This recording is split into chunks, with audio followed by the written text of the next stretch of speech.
4 dənə sütunu var Allaha pənah aparmağın. Bir sütunu təqvadır. Təqva halı.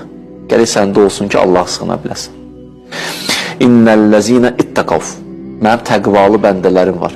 İzə məssəhum taifun. Elə ki, şeytan onların ətrafına dövr eləməyə başladı. Onların təqvası var axı. Təzəkkəru. Allaha zikr edirlər. Deməli, Əuzu billahın Allaha pənah aparmağın ikinci sütunu təzəkkürdür, zikirdir. Birinci sütunu təqvadır. Təqvan olsa, Allaha xatırlasan bu iki, nə olacaq?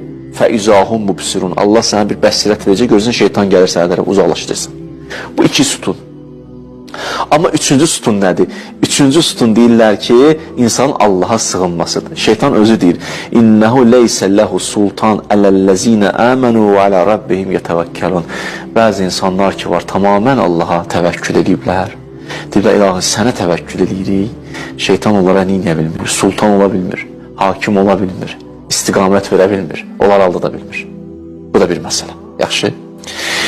Digər məsələ, dördüncü sütun. Üçüncü sütun nə oldu? Üçüncü sütun oldu ki, təvəkkül elə. Dördüncü sütun ixlasdır. Ayə belədir. Ləuğviyənnəhum əcməin illə ibadəkə minhumul muxləs. Allahım, mən sənə sığınıram. Yaxşı.